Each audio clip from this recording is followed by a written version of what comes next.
Kisah Yesen ke-65 dengan judul Wanita Genit Berekor.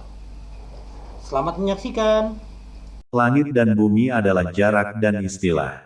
Langit dan bumi dipenuhi dengan jeritan amukan singa api merah, gelombang suara begitu agung sehingga membawa tekanan dari alam kerajaan, dan para pembudidaya yang berlari untuk menonton pertunjukan tercengang berkeping-keping, tergeletak di mana-mana.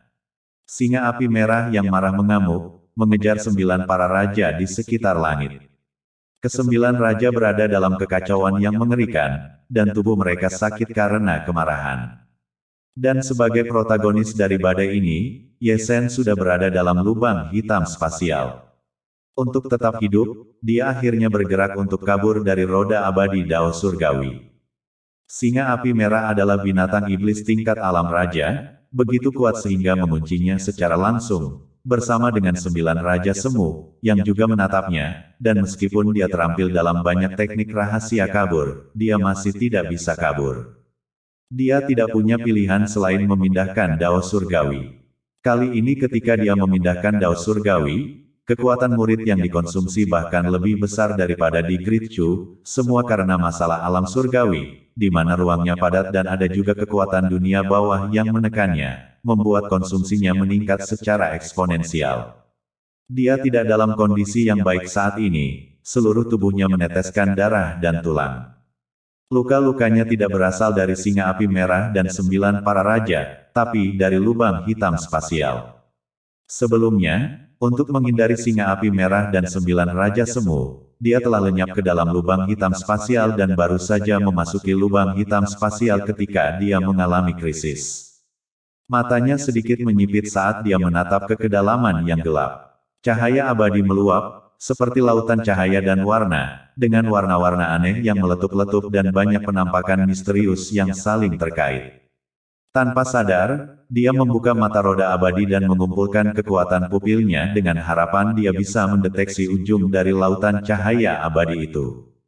Saat dia menatap, raut mukanya berubah, dan dia menyadari bahwa setetes darah seukuran ibu jari kecil tersuspensi di lautan cahaya abadi itu, dan darah itu jernih dan bersinar dengan cahaya abadi. Tingkat Raja Semu, Yesen bergumam, hatinya sangat gelisah, menatap bahwa setetes darah abadi itu adalah darah dari pembangkit tenaga listrik tingkat kerajaan semu. Dia menjilat bibirnya, tetapi tidak berani menginjakan kaki di atasnya. Karena itu adalah darah seorang kuasi imperialis, itu membawa serta tekanan dari seorang kuasi imperialis, dan tekanan itu berada di luar kemampuannya untuk menangkis. Setetes darah abadi begitu luar biasa sehingga radius 30.000 kaki menjadi tempat kekacauan. Dia belum pernah menatap kerangka kekuatan kerajaan semu di lubang hitam spasial, tetapi mereka tidak sekuat tekanan setetes darah ini. Tanpa sadar, dia mundur beberapa ribu kaki sebelum berhenti, tidak berani mendekat ke setetes darah itu. Meskipun itu adalah harta karun, dia harus hidup sesuai dengan kemampuannya. Yesen telah memutuskan bahwa suatu hari ketika dia menjadi lebih kuat, dia pasti akan kembali ke sini dan mengambil setetes darah abadi itu, darah pembangkit tenaga listrik kuasi kerajaan, dan bukan sembarang pembangkit tenaga listrik kuasi kerajaan, jika dia menyerapnya, itu pasti akan menjadi ciptaan surgawi. Setelah menarik pandangannya, dia segera duduk di tanah dan mengeluarkan susu roh teratai abadi. Petualangan ini sangat berbahaya, tetapi hasil dari pertempuran itu sangat bermanfaat, nilai dari susu roh teratai abadi terlalu besar. Yesen tangguh, dan jin dari susu roh teratai abadi ditelan ke dalam mulutnya dalam satu tegukan.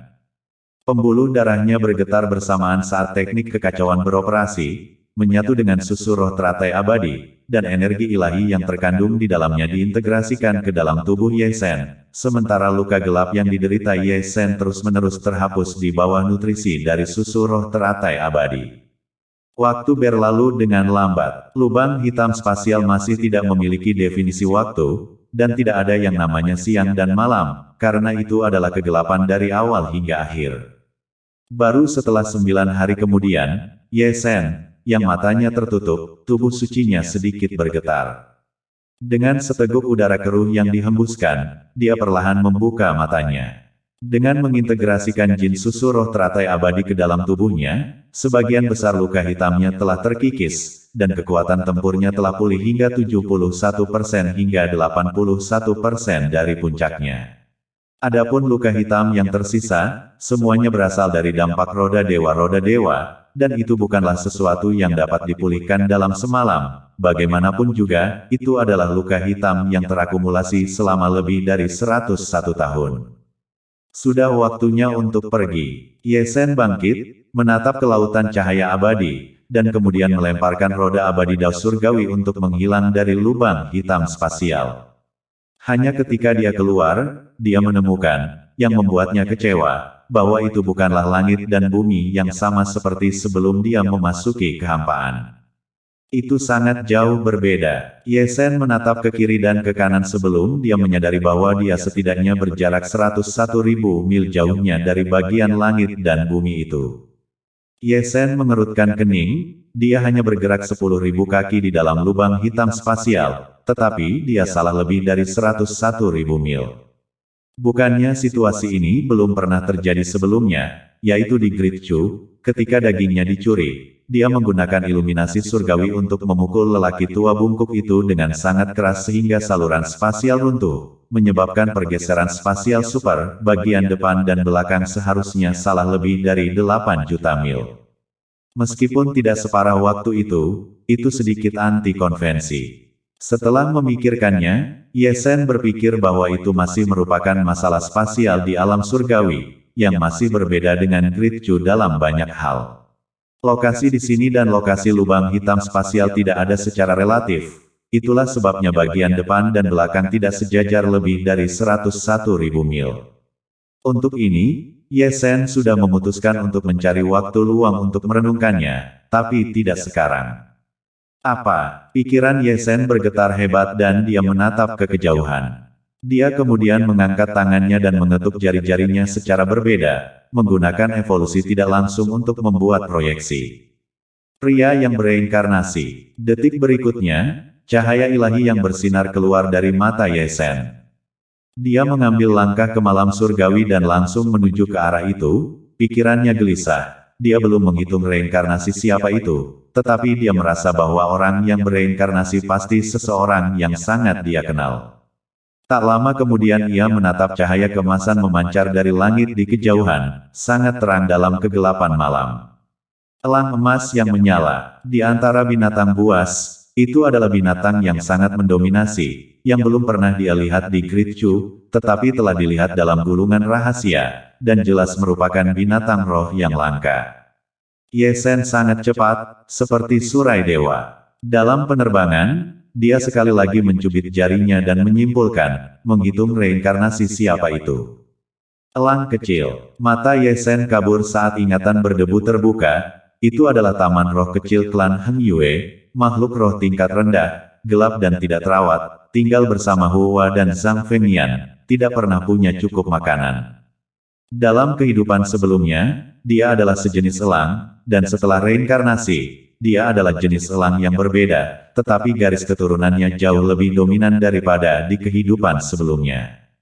Ye Shen melesat dan mendarat di atas puncak gunung, cahaya ilahi sudah tertinggal di antara jari-jarinya, teknik rahasia untuk membuka ingatan kehidupan sebelumnya, yang diturunkan dari sekte mistik surgawi Taixin Timur di masa lalu. Dia tidak naik, tetapi menunggu di puncak gunung, karena elang kecil yang bereinkarnasi sudah terbang ke arah sini. Tiba-tiba, jantung Ye Shen berdetak lebih cepat, dia sangat senang menatap Great Chu tinggal di negara asing, membuat hatinya, yang telah tidak aktif selama 101 tahun, mendidih lagi. Ini adalah awal yang baik, lebih banyak reinkarnasi akan ditemukan di masa depan. Elang yang bereinkarnasi itu sangat cepat, seperti cahaya ilahi kemasan yang membelah langit, memotong busur bercahaya di bawah langit berbintang.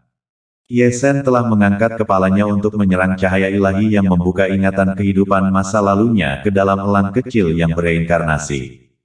Sebelum dia bisa melakukannya, cahaya gelap melesat dari belakang elang yang bereinkarnasi, dan setelah diperiksa lebih dekat, itu adalah panah pemusnah yang bergemuruh, yang diarahkan ke elang yang bereinkarnasi yang sedang terbang.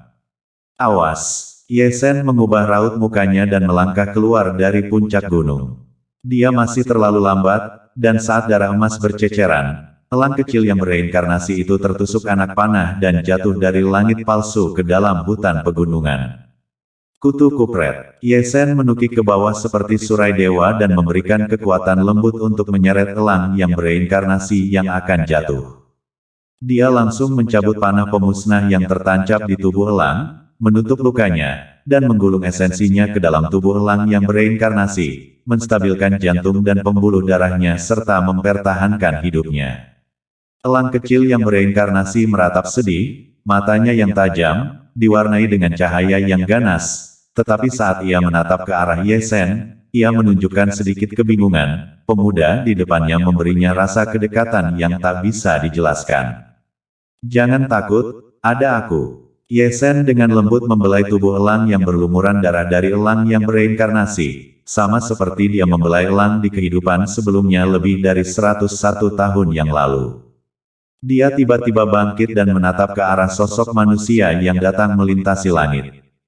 Pria itu, seorang pria tua dengan tongkat, membumbung tinggi di awan dengan aura yang kuat.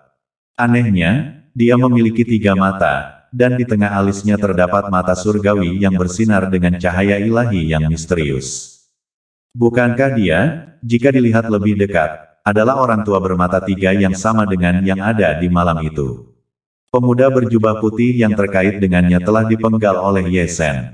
"Apakah itu kamu? Itu kau?" Ketika mereka menatap satu sama lain, mereka berbicara serempak. Mata lelaki tua bermata 3 itu sedikit menyipit saat dia mengenali Ye Sen. Pemusnah yang dia simpulkan dengan mata ketiganya, tidak lain adalah Ye Sen.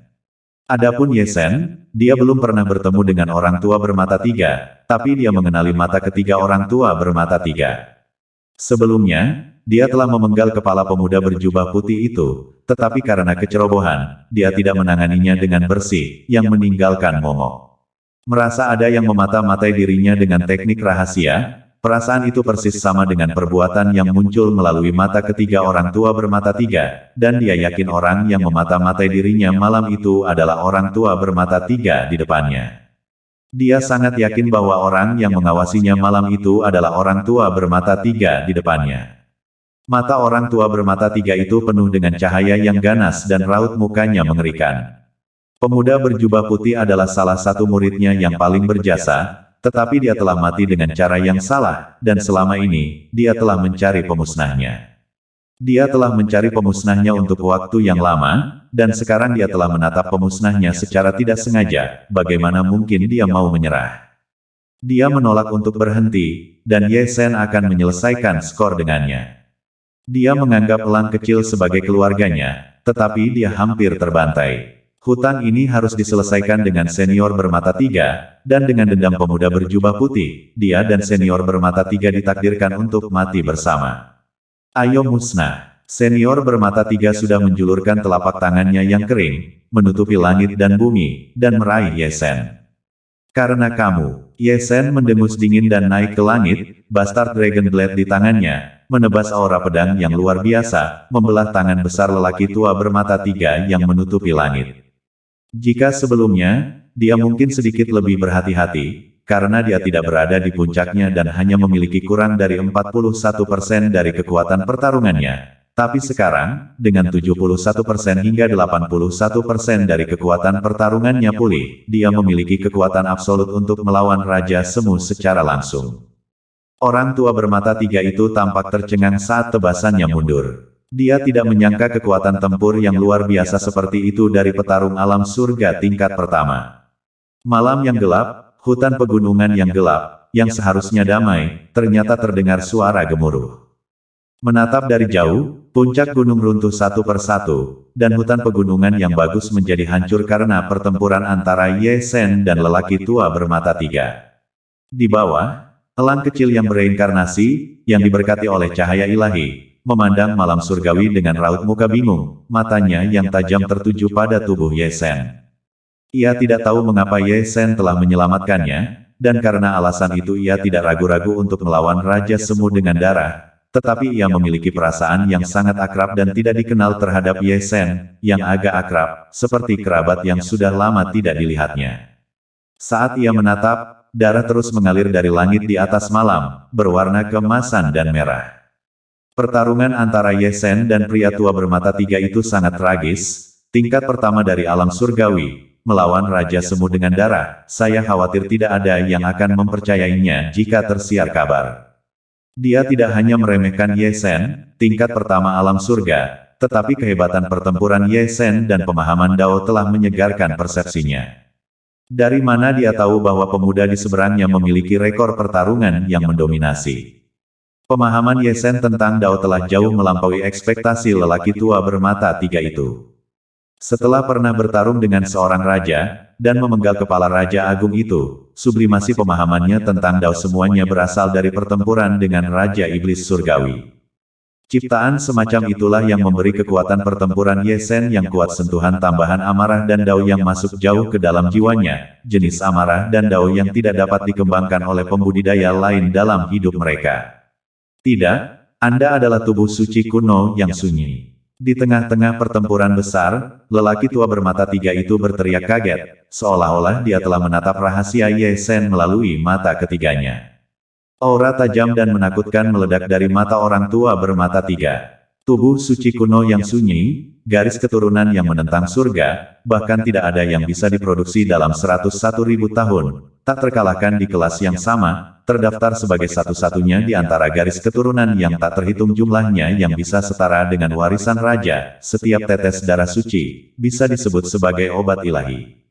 Bagus. Orang tua bermata tiga itu tertawa 3 kali, bersemangat tak terkira. Yang lebih mengejutkannya daripada kekuatan tempur Ye Sen yang luar biasa adalah ini, dan rahasia ini membuatnya sangat gembira. Tubuh orang suci kuno yang terpencil jarang terlihat dalam 101.000 tahun. Semua tubuhnya adalah harta karun, itu adalah harta karun alami. Jika dia mengambilnya, itu akan menjadi ciptaan surgawi.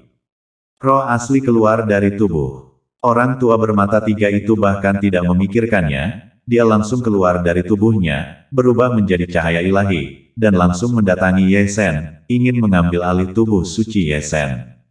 Ye Sen tersenyum dingin saat cahaya ilahi berkedip-kedip di alisnya, dan surai ilahi Dewa Gotik langsung melesat keluar, bertahan dengan kekuatan petir, kekuatan roh primordial, dan kekuatan reinkarnasi. Ini adalah pertama kalinya dia menggunakan teknik rahasia surai ilahi setelah dia membentuk roh primordialnya. Menatap ini, lelaki tua bermata tiga itu tiba-tiba memucat, tidak menyangka Ye Sen mengetahui seni mistik Yuan Shen yang begitu mendominasi, dan dipukul tepat di tempat, tubuh Yuan Shen yang mengalami trauma, dan seluruh tubuhnya tertusuk, hampir terbakar.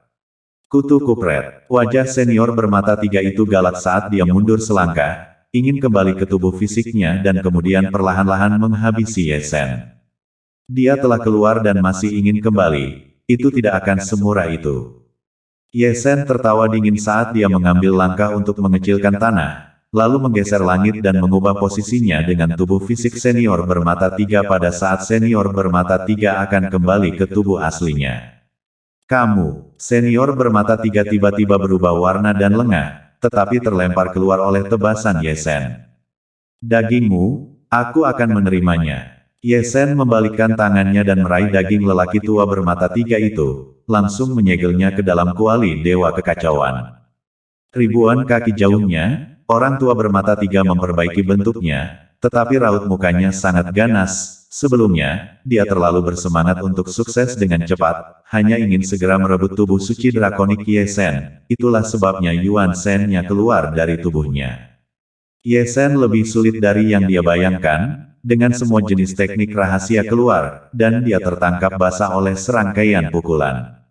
Sekarang setelah tubuh fisiknya diambil, Yuan Shen-nya juga mengalami trauma, tidak dapat kembali ke tubuh fisiknya, dan hanya dengan tubuh Yuan Shen-nya, kekuatan tempurnya akan sangat berkurang, dan dalam keadaan ini, sangat sulit untuk menghabisi tubuh suci drakonik.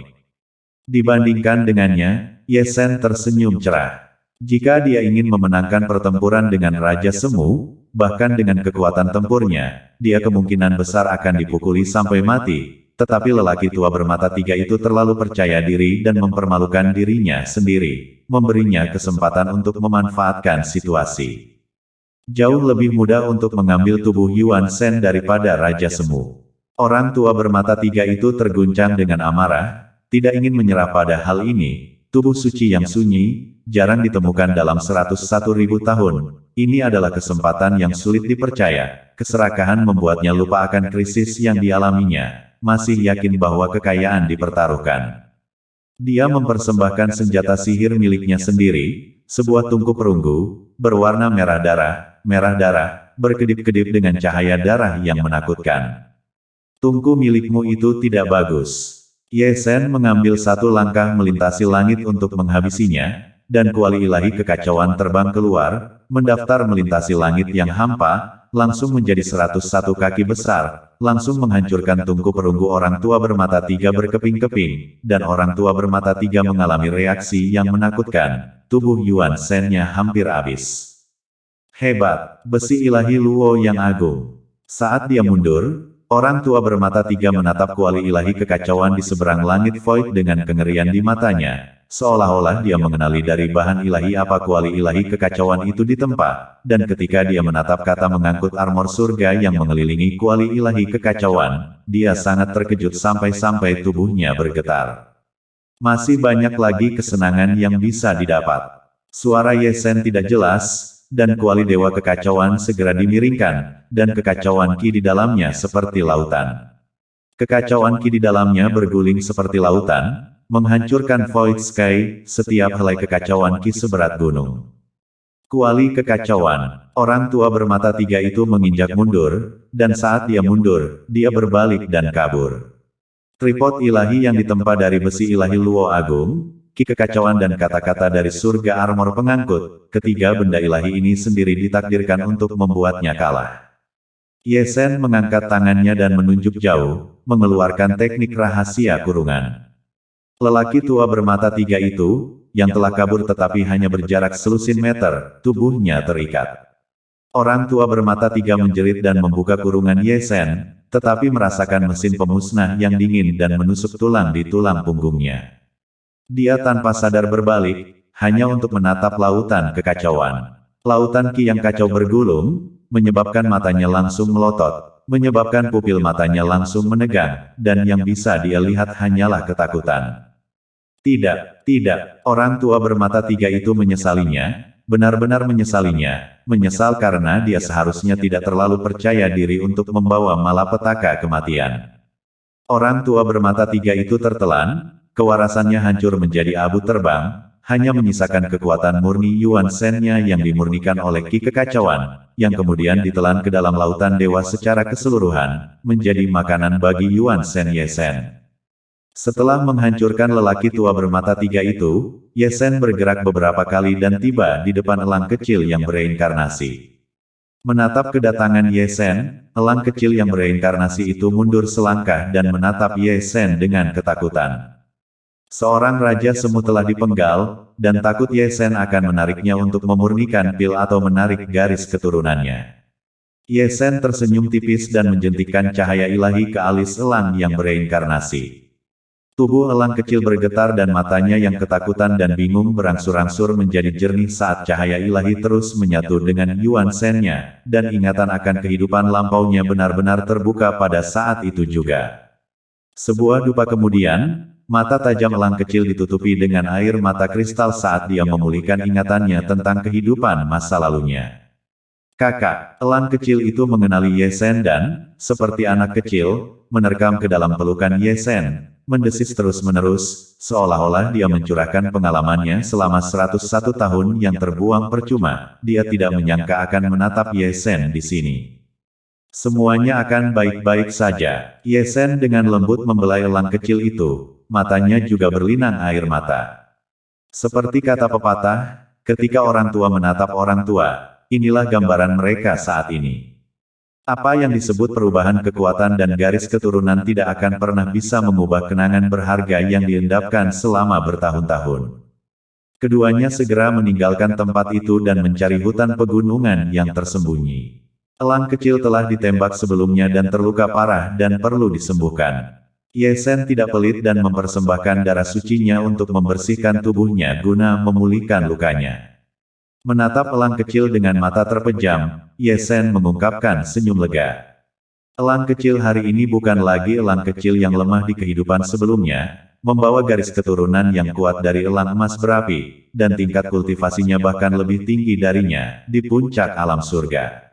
Alasan mengapa dia dikejar oleh lelaki tua bermata tiga itu adalah karena dia dalam keadaan lemah karena dia terluka terlebih dahulu, dan telah dikejar oleh lebih dari satu raja semu di sepanjang jalan.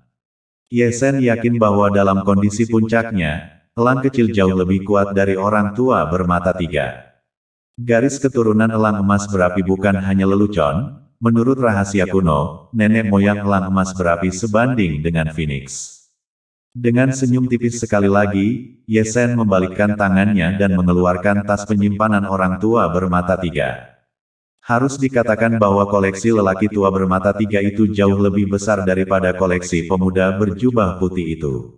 Ada lebih dari 98.000 batu sumber saja, dan pil lain, cairan ilahi, gulungan rahasia, dan senjata ajaib tidak langka. 98.000. Ye Sen mengelus dagunya dan diam-diam berpikir bahwa jika dia mengumpulkan semuanya, itu akan cukup untuk membeli properti kelas rendah di kota Yu. 10 kaki persegi memang kecil, tapi itu cukup baginya dan elang kecil untuk bertahan hidup. Awalnya, dia tidak ingin menyia-nyiakan batu sumber untuk membeli rumah di Yu, tapi siapa yang akan membiarkan ada orang yang bereinkarnasi di planet burung Vermilion? Hanya Tuhan yang tahu kapan mereka akan ditemukan, jadi sebaiknya kita mencari tempat tinggal. Ye Sen mengumpulkan tas penyimpanannya dan membawa tubuh daging lelaki tua bermata tiga itu. Daging orang tua bermata tiga sangat besar sehingga bisa disempurnakan menjadi jenderal kematian dunia bawah Yin, dan kemudian dijual untuk mendapatkan uang. Dia mengambil mata ketiga dari orang tua bermata tiga dengan jentikan tangannya, merampas asal mata surgawi dari mata itu dan menelannya langsung oleh mata roda abadi.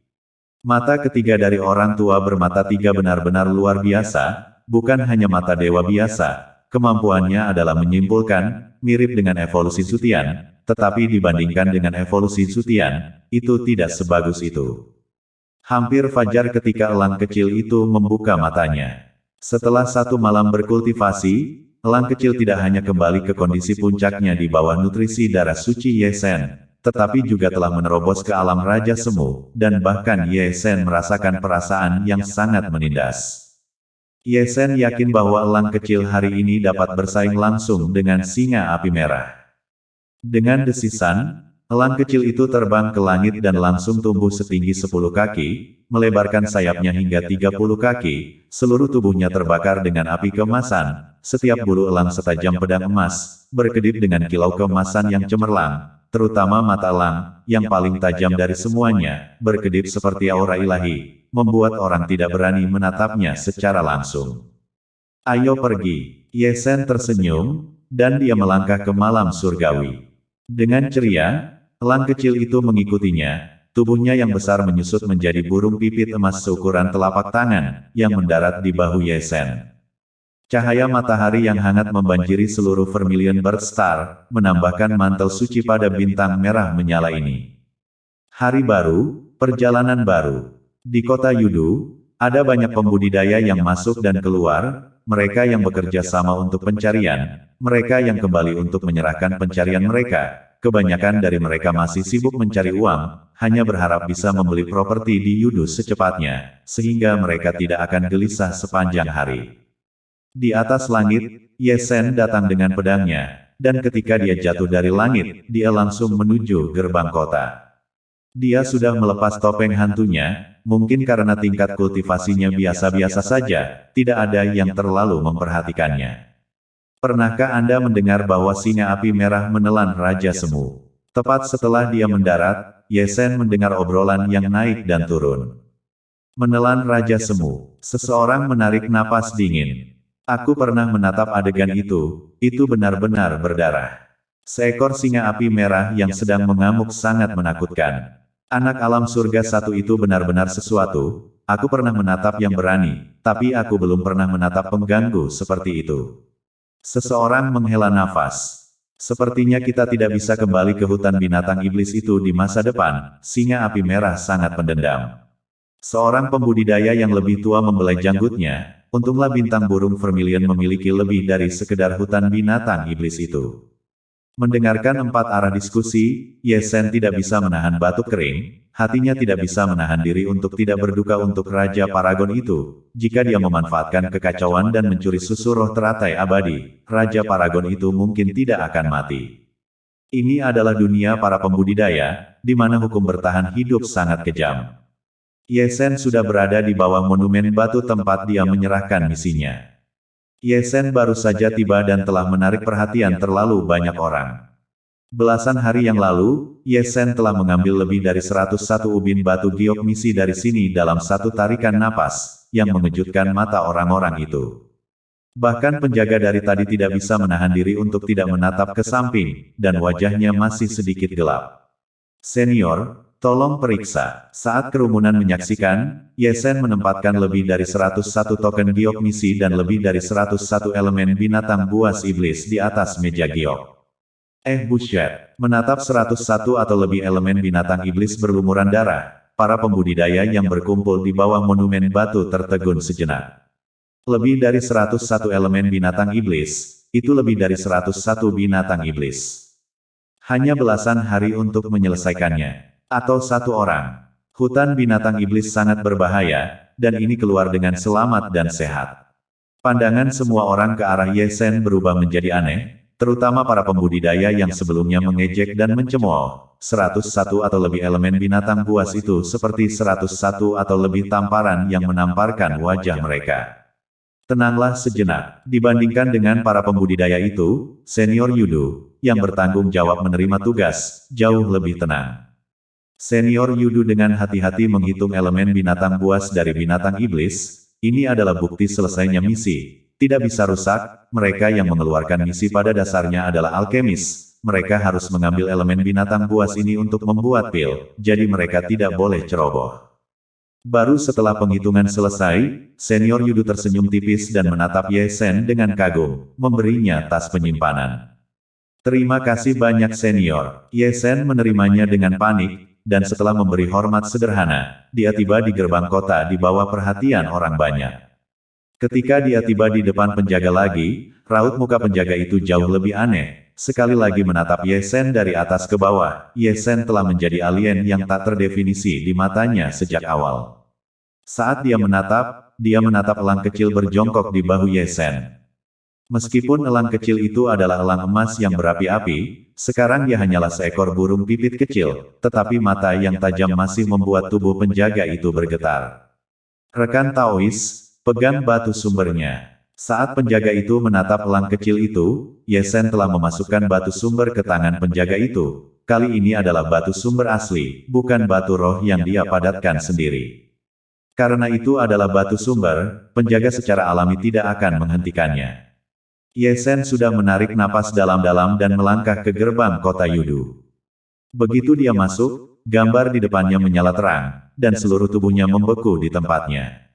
Di matanya, ada gambaran luas awan dan kabut, padat dan kabur, ratu dan menara abadi berdiri, orang-orang yang tak henti-hentinya bersinar, menjajakan dan berteriak, makmur dan tak tertandingi, seperti negeri dongeng di bumi. Di kejauhan, puncak-puncaknya saling tumpang tindih, ada banyak jalur hutan dan jalur berliku, dan banyak burung bangau abadi terlihat menari di antara awan dengan dahan-dahannya. Masing-masing dari 9 langit ditutupi dengan cahaya abadi dan awan berkabut, sehingga bahkan dengan penglihatannya, dia tidak dapat menatap semuanya. 9 langit dari Ling Qiao Immortal Key, sungguh ambisi yang luar biasa. Ye Sen menamparkan bibirnya di dalam hatinya dan tanpa sadar menggerakkan kakinya, seperti orang desa yang belum pernah menatap dunia, menatap ke kiri dan ke kanan sepanjang jalan. Menurut pendapat Ye Sen, jalan-jalan di Yudu seperti aturan Tao, saling terkait satu sama lain, jalan yang makmur, paviliun sempoyongan yang semuanya diukir dengan batu giok, di mana ada banyak pohon tua dengan bentuk yang aneh, bahkan daun-daun yang berguguran berkilau, ada juga mata air kecil yang bergemericik, suara air yang mengalir jernih dan mengalir. Semakin Ye Sen menatap, semakin dia menghela nafas, semakin makmur Yudu, jauh melebihi ekspektasinya, dan dia terkejut dengan cara hebat dari keluarga burung vermilion. Saat dia menarik pandangannya dari jalanan Yudu yang makmur, Ye Sen mulai mencubit jari-jarinya dan menghitung. Saat dia menghitung, Ye Sen mengangkat wajahnya dan menatap ke dalam 9 langit yang berkabut. Ada orang yang bereinkarnasi di Yudu, tetapi mereka tidak berada di bawah, tetapi di atas, dan yang membuatnya senang, tidak ada satupun orang yang bereinkarnasi. Ye Sen menggerakkan kakinya, langsung menuju ke malam surgawi. Yang membuatnya tercengang adalah ada kekuatan yang menekannya, dan dia tidak dapat melakukan perjalanan melintasi langit sama sekali. Larangan surgawi bawaan. Saya khawatir tidak hanya dia, tetapi juga semua orang di surga pertama Yudu, pada dasarnya ditindas oleh larangan surgawi dan tidak bisa terbang ke langit. Untuk poin ini, Ye Sen sekali lagi menghormati kekuatan ilahi yang besar dari keluarga burung vermilion, karena larangan bawaan itu terlalu mendominasi. Surga ke-9. Ye Sen bergumam, diam-diam mengatakan bahwa hierarki Yudu ini masih sangat jelas. 9 langit piramida, semakin tinggi statusnya semakin terhormat, untuk menunjukkan hukum kelangsungan hidup bahwa yang terkuat adalah yang paling dihormati. Jika dia tidak bisa terbang ke langit, secara alami tidak akan menghentikan Ye Sen untuk naik, dan jika dia tidak bisa, secara alami ada cara lain. Ketika dia memikirkan hal ini, dia menarik seorang pria dari kerumunan yang lewat di tempat, seorang pemuda berlidah tajam dengan tingkat kultivasi yang tidak terlalu kuat, hanya di alam surga, dan mata kecil yang menatap segala sesuatu dengan tatapan licik. "Kamu sakit, bukan?" Pemuda itu mengutuk, berjalan tepat pada waktunya dan ditarik dalam garis tipis, dia masih marah. "Naik dari mana?" Ye Sen langsung mendorong batu sumber ke arahnya. Ada formasi teleportasi 9 surga di pusat kota. Ketika pemuda itu menatap batu sumber, wajahnya menjadi tersenyum dengan desisan, bahkan tidak menggigit potongan batu sumber itu terlambat, takut Ye Sen akan menipunya dengan batu sumber palsu. "Apakah Anda ingin uang untuk pergi ke sana?" tanya Ye Sen lagi. "Gratis. Terima kasih banyak," kata Ye Sen, dan hendak berbalik dan pergi, tetapi dia dihentikan lagi oleh pemuda itu. "Apakah Anda memiliki token properti?" Pemuda itu menatap Ye Sen dengan 2 mata kecil. "Tanda properti apa?" Ye Sen terdiam sejenak. "Hanya mereka yang membeli rumah di Yudu yang memiliki token properti." "Apa? Kamu tidak bisa naik ke sana tanpa token properti?" Ye Sen memandang pemuda itu dengan ragu-ragu. "Bukankah itu tidak masuk akal?" Pemuda itu melirik ke atas dan ke bawah ke arah Ye Sen. "Kamu tidak bisa naik tanpa token properti, yang membuat aturan yang dilanggar." Ye Sen langsung mengutuk pria itu di dalam hatinya, yang berarti dia harus mengumpulkan uang untuk membeli rumah dan menjadi orang miskin lagi setelahnya. Mengerti, Ye Sen langsung berbalik dan menghilang dalam sekejap mata ke dalam kerumunan. "Benar-benar orang yang sakit," pemuda di belakangnya bergumam, tetapi ketika dia menatap batu sumber di tangannya, dia tersenyum dengan alisnya. "Jalan kaki kutu kupret ini bisa keluar dengan uang, ini adalah ritme transit." Di jalan utama, Ye Sen menggaruk-garuk kepalanya sambil berjalan.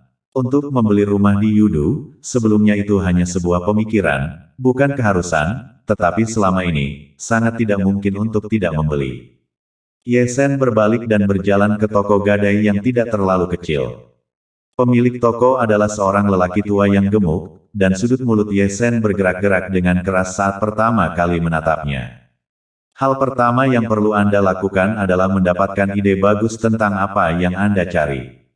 Untuk beberapa alasan, Ye Sen memiliki keinginan kuat untuk memecahkan mata berbentuk 8 milik lelaki tua itu dan merobek mulutnya lebih besar, tetapi itu hanya dorongan untuk memikirkannya. Sebagai sesuatu, orang tua gemuk itu melirik Ye Sen. Ye Sen bereaksi tanpa sedikit pun mengomel, dan langsung menyerahkan tas penyimpanan, yang pada dasarnya berisi harta karun lelaki tua bermata 3 itu, yang pada dasarnya juga merupakan harta yang bisa dibuang. "Harta karun yang bagus, curi." Orang tua itu merobek tas penyimpanannya.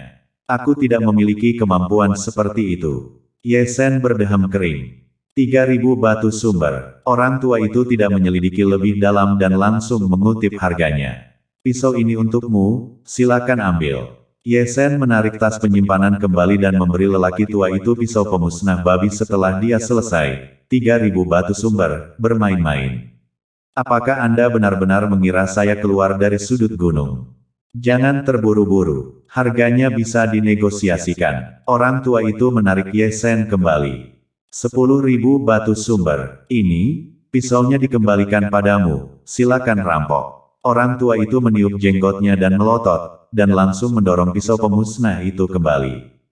Sampai jumpa lagi nanti. Ye Sen bahkan tidak memikirkannya, dia langsung berbalik dan pergi. Aku akan menerimanya, aku benar-benar takut padamu. Orang tua itu menarik Ye Sen sekali lagi, dan kemudian juga dengan sadar membawa tas penyimpanan di tangan Ye Sen dan memasukkan kembali tas penyimpanan yang berisi 10.000 batu sumber. Itu benar sekali, Ye Sen menyeringai. Aku belum pernah menatapmu memotong harga seperti itu. Wajah tua lelaki tua itu menjadi gelap, tetapi dia masih mendapat untung setelah melakukan beberapa perhitungan di benaknya. Itu, meminta Anda untuk menanyakan di mana harus membeli kamar. Ye Sen mengumpulkan tas penyimpanannya dan menatap lelaki tua itu lagi. Beli rumah. Ketika lelaki tua itu mendengar itu, dia menatap ke atas dan ke bawah pada Ye Sen yang kusut berantakan dengan mata bermata 8 lagi. Nak, kamar kelas terendah di Yudu berharga 101.000 batu sumber, apakah kamu yakin punya uang sebanyak itu? Curi beberapa kali lagi, kamu akan selalu memilikinya. Aku senang mendengarnya, keluar dan belok kiri, belok kiri, belok kiri, pergi ke paviliun naga hantu. Terima kasih banyak. Ye Sen langsung berbalik dan menghilang dari pandangan. Ada apa dengan tahun ini? Menatap ke arah keberangkatan Ye Sen, lelaki tua itu menggaruk kepalanya. Butuh waktu 500 tahun untuk menabung cukup uang untuk membeli rumah di Yudu. Tapi anak itu baru berusia 101 tahun. Itu menyebalkan. Setelah meninggalkan pegadaian, Ye Sen melakukan perjalanan dengan cepat. Mengikuti instruksi lelaki tua itu untuk berbelok ke kiri dan ke kiri dan ke kiri lagi, dia berhenti di depan paviliun atmosfer. Sungguh, masih cukup banyak orang yang datang untuk membeli rumah itu. Tingkat kultivasi terlemah ada di alam puncak alam surga, dan mereka semua adalah orang-orang tua, dan menatap usia mereka, yang termuda berusia lebih dari 500 tahun. Kedatangan Ye Sen menarik perhatian banyak orang, dan dari semua orang ini, dialah yang memiliki kultivasi terlemah, dan dia juga yang termuda. Untuk tatapan tercengang itu, Ye Sen mengabaikannya begitu saja. Orang yang menerimanya adalah seorang senior berpakaian ungu, yang jauh lebih normal daripada kepala keluarga tua pegadaian, baik dari segi pakaian maupun penampilan. Teman kecil, seberapa besar yang kamu inginkan? Senior berpakaian ungu tersenyum sedikit, tetapi matanya diwarnai dengan keheranan. Dia telah menjadi senior Yudu selama bertahun-tahun, tetapi ini adalah pertama kalinya dia menatap seseorang dengan tingkat kultivasi seperti Ye Sen yang datang untuk membeli kamar di usia seperti itu, membuatnya sangat sadar diri untuk berpikir bahwa Ye Sen adalah orang yang memiliki latar belakang kelas terendah. Ye Sen langsung tersenyum. 101.000 untuk kamar dan 2.000 untuk biaya tahunan, total 122.000 batu sumber. Tahunan, biaya tahunan. Ye Sen tertegun, berapa biaya tahunan? Anda bisa menganggapnya sebagai biaya manajemen modal pantom. Orang tua berpakaian ungu itu tersenyum lembut. Tidak bisakah kamu tidak membayarnya? Saya tidak bisa. Sungguh sebuah lubang. Ye Sen menghela nafas dalam hatinya, tetapi masih mengeluarkan tas penyimpanannya. Siapa yang membiarkan ini menjadi wilayah orang lain? Bahkan jika dia menagih tambahan 5.000, dia masih harus membayar apa yang harus dia bayar, di dunia di mana kekuatan adalah yang terpenting, yang lemah tidak punya hak untuk berbicara. Nama, pria tua berbaju ungu itu mengeluarkan sebuah tanda batu giok. Ye Sen, bunga jatuh dan daun terbang, bintang Hao Yu, nama yang bagus. Orang tua berpakaian ungu itu tersenyum saat dia menuliskan nama Ye Sen pada token giok, diikuti dengan berbagai larangan yang tidak dapat ditiru oleh orang lain. Tidak ada gunanya memiliki nama yang bagus. Ye Sen sekali lagi mengumpat di dalam hatinya. 9.527 itu kamarmu. Orang tua berbaju ungu itu menyerahkan token giok berukir kepada Ye Sen. Terima kasih banyak, senior. Ye Sen membawa token giok dan berbalik untuk keluar dari paviliun naga hantu. Adapun nomor 9527, tidak perlu dikatakan bahwa itu adalah nomor kamar dan koordinat spasial yang tidak akan terulang. Berjalan keluar dari paviliun naga hantu, Ye Sen mengikuti koordinat spasial dan langsung menuju ke propertinya. Berjalan di jalan, para pembudidaya yang datang dan pergi menatapnya secara berbeda, hanya karena token giok yang tergantung di pinggang Ye Sen, itu adalah token properti, meskipun itu hanya kelas rendah, tapi itu masih sebuah ruangan. Ye Sen dengan jelas merasakan sepasang mata, ada rasa iri dan cemburu serta keheranan. Gaya Ye Sen yang biasa adalah mengabaikannya, yang ingin dia lakukan sekarang adalah pergi ke properti dan menatap lihat, dan kemudian dia akan pergi ke sana untuk mencari reinkarnasi. Setelah berbelok di tikungan besar, Ye Sen berjalan ke jalan yang berliku. Jalan setapak itu dipenuhi dengan bunga dan tanaman spiritual, masing-masing bersinar dengan cahaya yang mulia, semuanya luar biasa, lebih dari 90% diantaranya punah di Great Chu, dan ada begitu banyak yang belum pernah dia lihat sebelumnya. Matanya berbinar-binar saat dia mengamati jalan setapak itu, tetapi dia tidak berani memetiknya. Bunga dan tumbuhan spiritual ini semuanya dilarang, jika tidak, mereka akan diambil oleh para pembudidaya. Saya tidak tahu berapa lama telah berlalu sebelum Ye Sen berhenti sebentar. Itu adalah negeri burung dan bunga, dengan aliran gemericik dan pepohonan tua dan tanaman merambat, damai dan elegan. Ada banyak monumen batu di sini, setidaknya ratusan di antaranya, setinggi lebih dari 3 kaki, berbaris rapi dalam barisan, masing-masing di tengah, berjarak 10 kaki, dan di atas masing-masing monumen, nomor kamar juga diukir.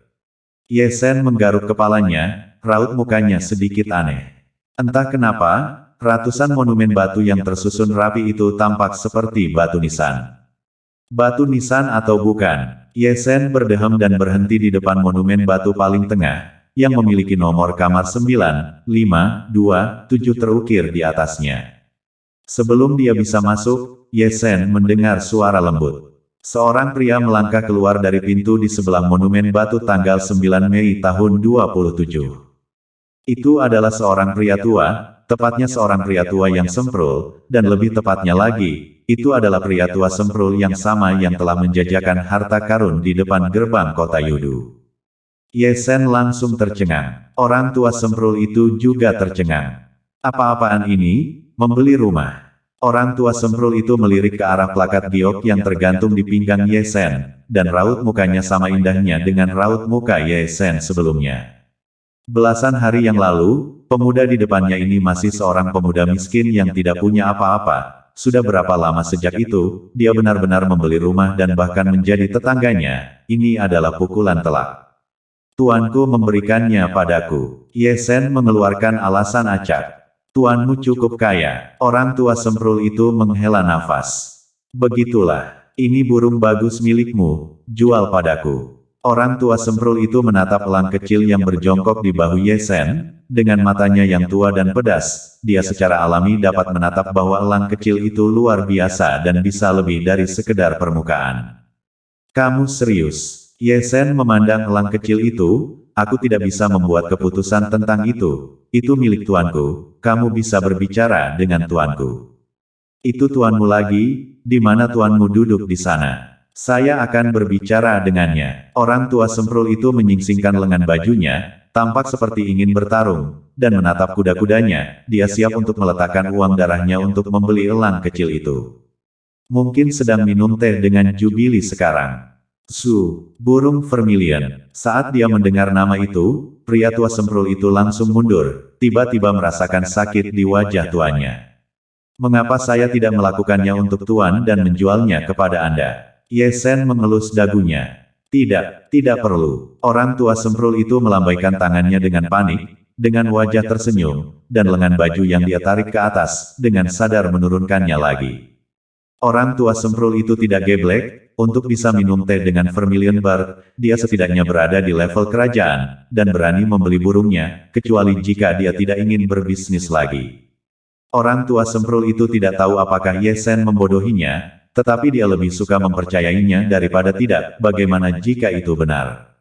Bagaimana jika 81% dari itu benar? Jika tidak, dia tidak akan memberi Ye Sen properti sebesar itu.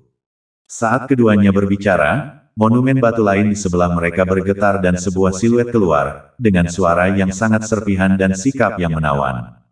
Ye Sen pernah menatap siluet ini sebelumnya, bukankah itu pembudidaya cantik dengan ekor rubah yang pernah dilihat Ye Sen sebelumnya? Saat itu, dia bahkan melirik Ye Sen dengan tatapan menawan. Ada tetangga baru, wanita genit itu melirik lelaki tua semprul itu dan membiarkannya berlalu begitu saja. Mata iblisnya, bersinar dengan cahaya ilahi, bertumpu pada tubuh Ye Sen. Teman kecil, apakah kamu pernah menikah? Wanita genit itu melangkah maju. Jari giok rampingnya menelusuri wajah Ye Sen dengan senyuman yang mempesona, merayu jiwa dan menggelitik hati lelaki tua yang tidak senonoh itu.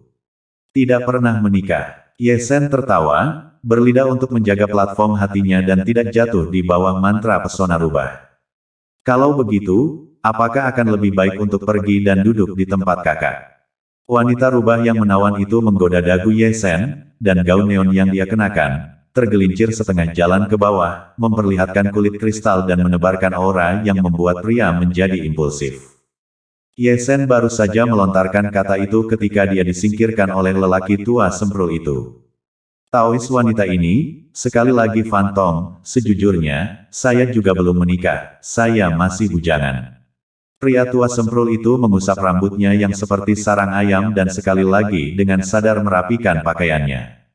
Ember beras, mulut Ye Sen menarik, menatap ke atas dan ke bawah pada lelaki tua semprul itu, dengan wajah serius. Nama ini benar-benar suasana kelas atas, kemewahan sederhana dan konotasi yang mana.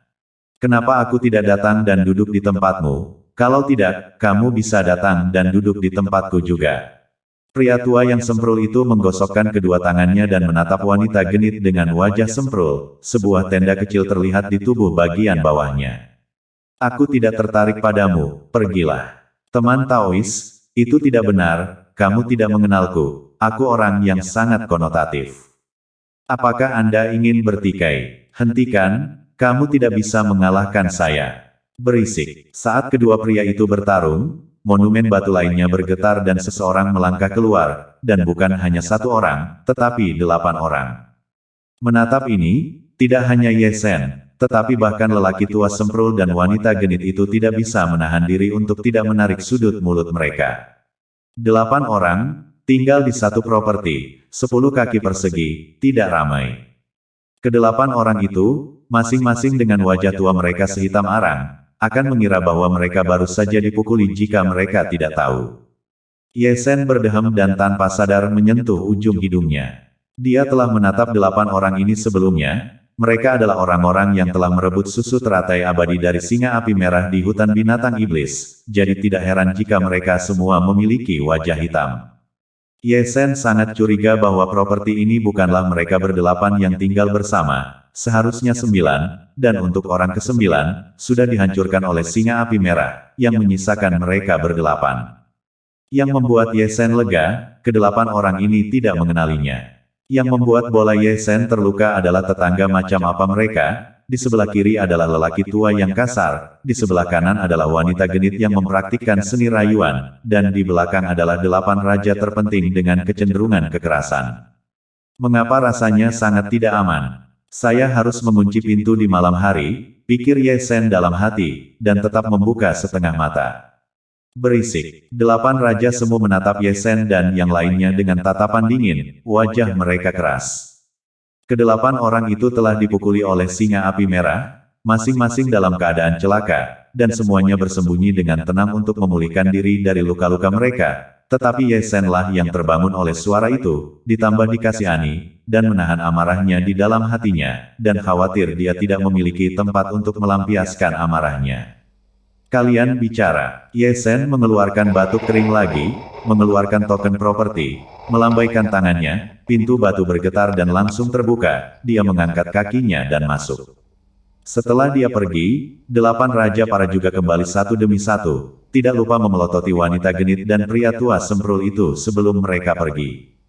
Tidak perlu menghiraukan mereka, pria tua semprul itu tertawa terbahak-bahak, masih menggosok-gosokkan kedua tangannya dan menatap wanita genit itu. Enyahlah. Wanita genit itu mengumpat dan berbalik untuk kembali.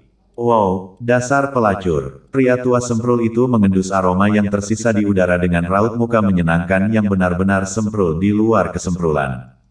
Di monumen batu, Ye Sen sudah meletakkan tasnya dan menatap lihat properti yang dia beli dengan harga lebih dari 101.000 batu sumber.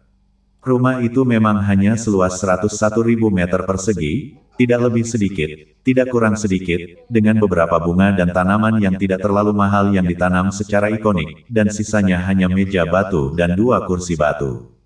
Sungguh suatu kerugian, Ye Sen menyeringai, dengan perasaan aneh di hatinya. Entah kenapa, bayangan aneh juga muncul di benaknya, ketika hari juga gelap dan berangin di sana, sebuah tugu batu seperti kuburan, dan sesosok manusia meledak darinya, bayangan itu seperti hantu berhantu, sangat menakutkan.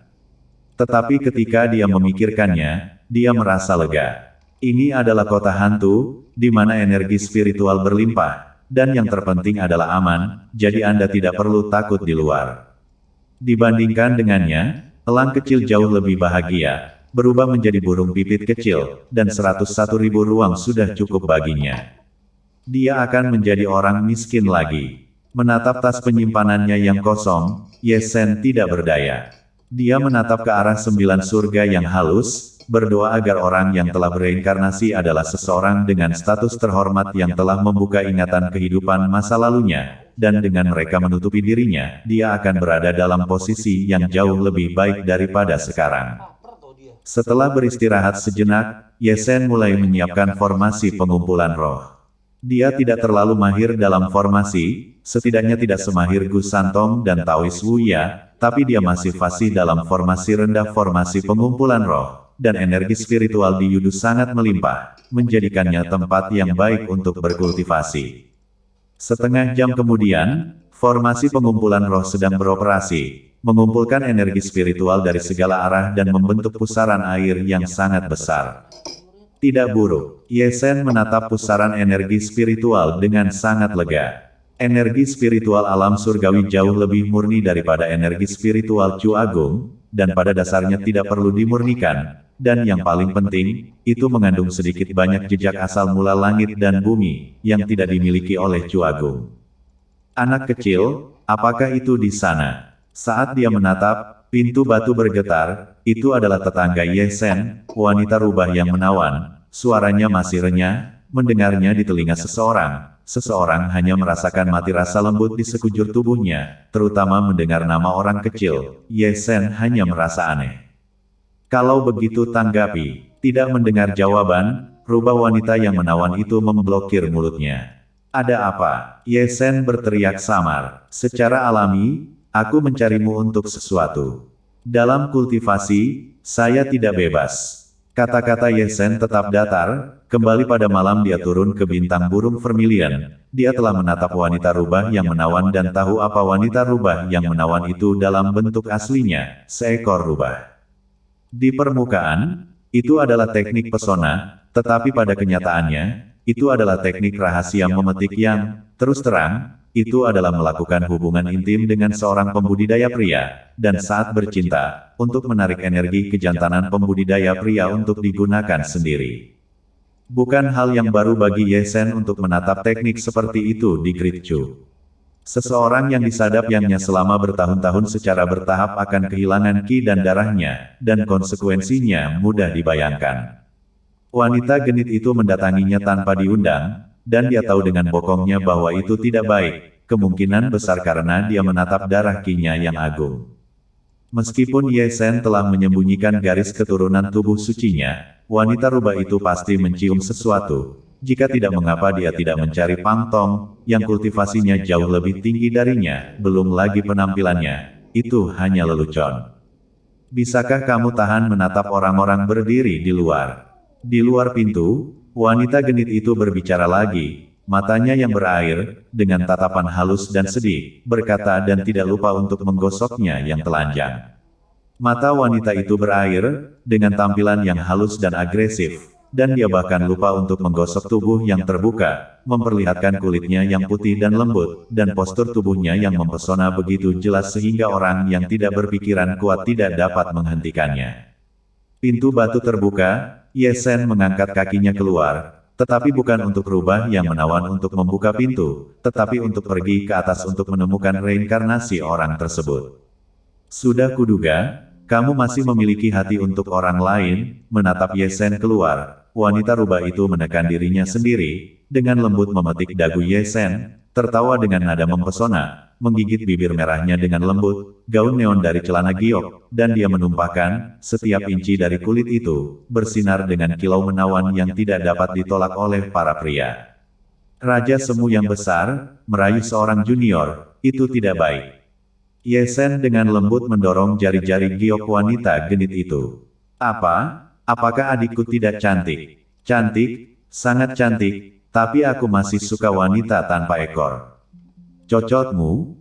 Ekorku sangat seksi, wanita genit itu berkata, tidak lupa untuk mengambil ekornya sendiri dan mengelusnya dengan lembut. Itu benar-benar terlihat lebih baik dan lebih baik semakin dia menatapnya. Ya, sangat seksi. Ye Sen meninggalkan sebuah kalimat dan berbalik untuk pergi. Jangan pergi. Wanita genit itu menyusul dan berhenti sebelum dia bisa menyelesaikan kalimatnya karena elang kecil yang berjongkok di bahu Ye Sen menatapnya kembali, dan mata elang yang tajam bersinar dengan aura ilahi yang membuatnya gemetar. Elang emas yang menyala, wanita genit itu mematung di tempatnya, alisnya yang cantik sedikit berkerut, seolah-olah dia telah menatap dari mana elang kecil itu berasal.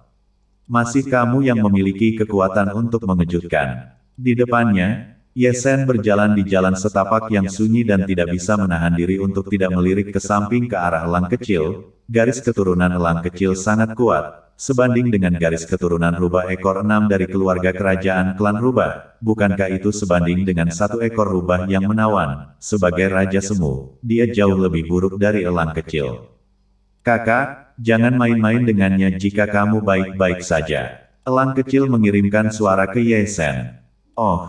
Ye Sen tersenyum dan berkata dengan penuh minat, dari apa yang kamu katakan, dia masih memiliki kekuatan di belakang panggung. Ekor 9 kerajaan. Ada klan kerajaan rubah di bintang burung Vermilion. Ada, aku pernah menatapnya. Kitty berkata dengan pasti, tapi seharusnya tidak ada di bintang burung Vermilion sekarang. Mengerti. Ye Sen tersenyum, diam-diam mengatakan bahwa siapapun yang bisa membeli rumah di Yudu tidak akan menjadi petarung yang baik. 6 ekor keluarga kerajaan klan rubah, garis keturunan mereka tidak lebih lemah dari Kitty. Belum lagi 9 ekor keluarga kerajaan klan rubah, itu adalah perdana raksasa yang bisa dibandingkan dengan 4 binatang ilahi dan binatang suci kilin. Ye Sen sudah melangkah dari jalur yang sepi ke jalan yang sibuk di Yudu. Yo, teman kecil adalah wajah baru. Mau harta karun tidak, jual murah. Saat dia berjalan ke jalan, panggilan datang dari kedua sisi jalan, semuanya adalah pemilik kios, dan kios-kios itu memiliki berbagai macam barang aneh. Ye Sen tanpa sadar menatap ke samping dan menyapu pandangannya ke setiap kios, matanya bersinar cerah. Ada beberapa harta karun di kios-kios itu. Ambil teratai kehidupan, yang merupakan ramuan spiritual yang sudah punah di Gritchu, tetapi di kota kuno ini, itu telah menjadi kios. Orang-orang sangat marah satu sama lain. Ye Sen tersenyum dan menggelengkan kepalanya, meskipun dia ingin menawar, dia sangat malu di sakunya sehingga dia tidak akan pernah mampu membelinya meskipun itu adalah barang di warung. Sambil bertanya-tanya, Ye Sen berjalan ke pusat kota. Selama waktu itu, dia telah mencubit tangannya dan menyimpulkan lebih dari sekali, dan cukup yakin bahwa tidak ada orang yang bereinkarnasi di bobot pertama ibu kota hantu ini. Mengambil token batu giok properti, dia melangkah ke dalam susunan teleportasi.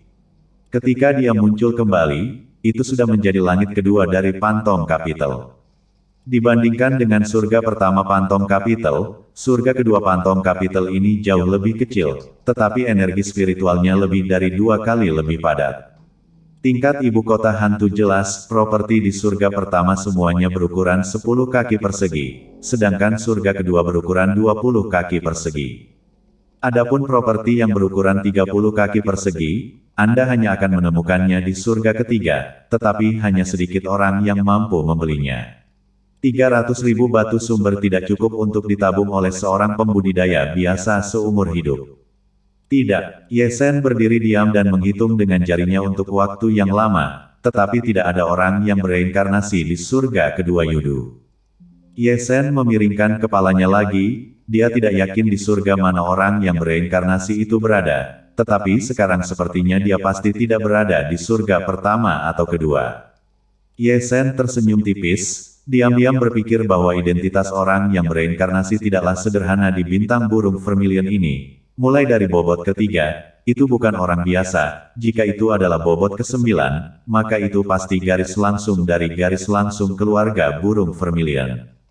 Ye Sen bergerak lagi dan datang ke susunan transmisi yang mengarah ke tingkat ketiga dari tingkat kedua ibu kota peri, dan mengerahkan semua upayanya untuk menemukan orang yang bereinkarnasi. Berhenti, senior ibu kota Pantom yang menjaga susunan teleportasi berbicara dengan suara yang dalam, seorang senior berambut putih yang baru berusia sekitar 200 tahun. Senior, saya ingin naik. Ye Sen memberi hormat dengan rendah hati. Secara alami, orang tua tahu bahwa Anda akan naik. Senior berambut putih itu melirik ke arah Ye Sen. Bolehkah saya memiliki token giok properti? Ya ada. Ye Sen panik dan melepas token giok properti dan menyerahkannya. Token giok properti semacam ini. Itu tidak akan naik. Orang tua berambut putih itu menatap token giok properti Ye Sen dan tidak mengambilnya. Naik, tidak bisa naik. Ye Sen tertegun, apa maksudmu? Ambil kembali dan cari tahu sendiri. Orang tua berambut putih itu tidak repot-repot menjelaskan, dan langsung melemparkan gulungan kuno dengan kata Yudu terukir di atasnya kepada Ye Sen. Ye Sen mengambilnya, tetapi tidak pergi, jadi dia merenungkannya di depan lelaki tua berambut putih itu, dan hanya ketika dia membuka gulungan kuno itu dia menemukan bahwa itu adalah gulungan rahasia yang memperkenalkan hukum Yudu. Sial, menatap itu, Ye Sen mengutuk dengan keras, mengejutkan senior berambut putih itu dengan sentakan. Nima, bahkan dengan tekad Ye Sen, dia tidak bisa menahan diri untuk tidak menggaruk kepalanya. Bukan salahnya dia seperti ini, hanya saja aturan yang ditetapkan oleh Pantom Capital terlalu menyebalkan. Untuk naik ke tingkat ketiga, Anda membutuhkan token properti, tetapi bukan token properti dari tingkat pertama Pantom Capital, tetapi token properti dari tingkat kedua Pantom Capital. Yang pertama hingga ketiga dari 9 surga antrian abadi langit vermilion adalah tempat tinggal para pembudidaya asing. Yang keempat hingga keenam adalah selir dan garis samping keluarga burung vermilion, dan hanya yang ketujuh hingga ke-9 yang merupakan inti sebenarnya dari keluarga burung vermilion. Setelah membaca gulungan rahasia Yudu, Ye Sen benar-benar mengerti apa hierarki itu. Artinya, Anda membutuhkan token properti dari level kedua untuk naik ke level ketiga, yang berarti Anda membutuhkan token properti dari level ketiga untuk naik ke level keempat. Ye Sen menutup gulungan rahasia Pantheon dan merasakan sakit di sekujur tubuhnya, semua karena dia marah pada hukum Pantheon. Dia tahu bahwa orang-orang yang bereinkarnasi ada di atas sana, tetapi dia tidak bisa naik ke sana. Untuk naik ke sana, dia setidaknya harus membeli kamar di lantai 2 Pantom Capital, yang merupakan 200.000 batu sumber, jadi di mana dia, orang luar, bisa mendapatkan begitu banyak uang. Berisik. Ketika dia kesakitan, Ye Sen mendengar dengungan dingin. Itu adalah lelaki tua berambut putih, seluruh wajah tuanya hitam, dikejutkan dengan dingin oleh lolongan serigala Ye Sen. Aneh bahwa dia tidak marah. Senior, Ye Sen terkekeh dan maju ke depan, menunjuk ke atas dan tertawa. Tanpa tanda properti untuk surga kedua, apakah ada cara lain untuk naik ke sana, seperti mengambil uang atau semacamnya? 30.000 batu sumber. Pria tua berambut putih itu berkata dengan nada asin. 30.000. Ye Sen menarik sudut mulutnya, dia benar-benar ingin memasukkan pisau ke lelaki tua berambut putih di tempat untuk dia rampok, tetapi pikiran ini hanyalah sebuah pikiran, jika dia benar-benar memberi lelaki tua itu pisau, dia tidak tahu apakah dia akan merampoknya atau tidak, menebangnya sangat mungkin. Senior, seperti ini, Ye Sen sekali lagi melangkah maju dan tersenyum, saya memiliki sesuatu yang penting untuk menemukan seseorang di atas sana, bisakah saya merepotkan senior untuk menyampaikan pesan? Junior berterima kasih. Kemarilah semua mengatakan mencari seseorang dari atas, ayo aku sampaikan pesan, ayo aku sampaikan pesan, kamu pikir aku pelari aula? Kalau begitu tentu saja aku tidak bisa membiarkan senior lari tanpa hasil. Ye Sen buru-buru mengeluarkan pedang roh, jenis pedang dengan tingkat yang anehnya tinggi, dan jika dia mengeluarkannya untuk menjualnya, itu akan bernilai setidaknya 1000 batu sumber, jadi dia tidak bisa melakukannya tanpa uang darah. Siapa yang kamu cari? Orang tua berambut putih itu melirik pedang roh, mata tuanya memancarkan cahaya yang cemerlang, dan dengan sadar melambaikan lengan bajunya dan menyimpannya, sikapnya juga berubah, 1000 batu sumber memang bukan jumlah yang kecil baginya. Mencari, temukan, temukan. Ye Sen meludahkan kata, mencari, 3 kali berturut-turut, tetapi tiba-tiba menyadari bahwa dia tidak tahu siapa yang harus dicari. Aku lupa tentang ini. Ye Sen menggaruk kepalanya, karena dia tidak tahu identitas apa yang dimainkan oleh orang yang bereinkarnasi di Yidu ini, jadi dia tidak bisa memanggil semua yang di atas.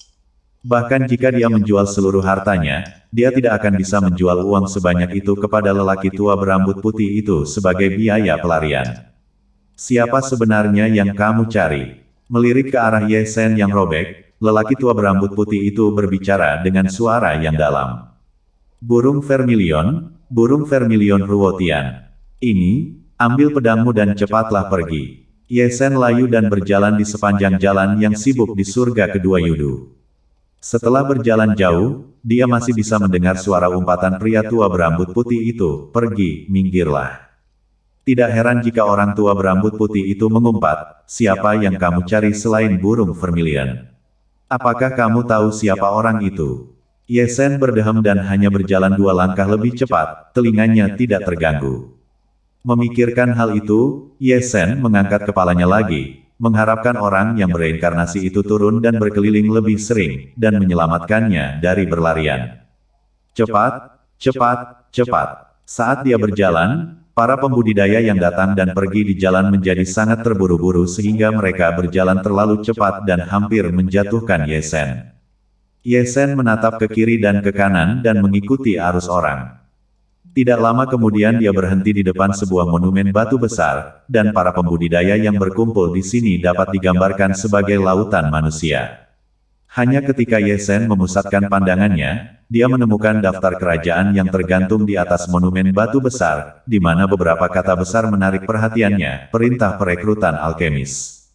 Menatap ini, mata Ye Sen berbinar. Tanpa menatap kata alkemis, dia hampir lupa bahwa dia juga seorang alkemis, dan dia memiliki nama bergengsi di Great Chu dan Sein. Menarik kembali pandangannya dari daftar kerajaan, Ye Sen melirik ke lautan pembudidaya. Lebih dari 41% di antaranya membawa api sejati, sedangkan sisanya kurang dari 60% membawa api binatang dan api bumi, yang semuanya adalah alkemis. Sepertinya di 10.000 alam, alkemis juga merupakan profesi yang dicari. Matanya tertuju pada laut dannya sendiri.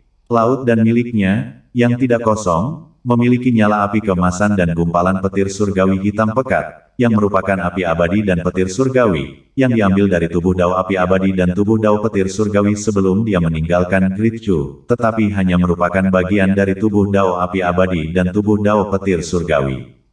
Semuanya, untuk berjaga-jaga. Jelas bahwa dia masih memiliki pandangan jauh ke depan dalam pikirannya di tahun-tahun yang telah berlalu.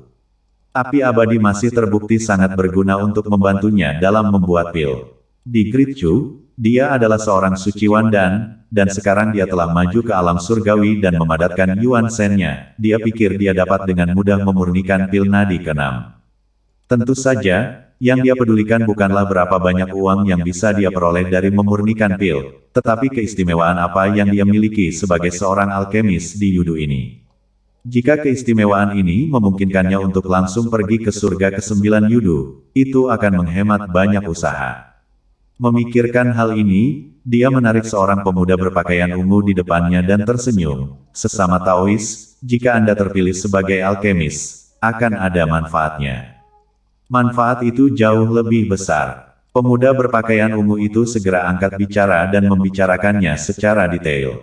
Begitu seorang alkemis dipilih dari peringkat pertama hingga ke-9, bahkan alkemis dengan peringkat terendah pun akan diberikan properti di Yudu, dan itu hanya propertinya. Yudu juga akan membayar gaji tahunan, yang merupakan pendapatan yang cukup besar, setidaknya 101.000 setahun. Tentu saja, semakin tinggi pangkat alkemisnya, semakin besar propertinya dan semakin besar gajinya. Saya tidak tahu seberapa jauh lebih baik daripada para pembudidaya yang bertikai dan menghabisi di luar sana. Lalu apakah ada kemungkinan seperti itu? Ye Sen bertanya dengan panik. Setelah terpilih, kamu bisa masuk dan keluar dari Yudu 1 sampai 9 surga sesuka hati. Itu tergantung pada peringkat Anda. Alkemis yang dipilih semuanya memiliki token eksklusif mereka sendiri. Semakin tinggi peringkatnya, semakin banyak hak istimewa yang mereka miliki, seperti orang asli Kuyue, yaitu alkemis peringkat ke-7, satu-satunya di Yudu yang dapat dengan bebas masuk dan keluar dari yang pertama hingga ke-9.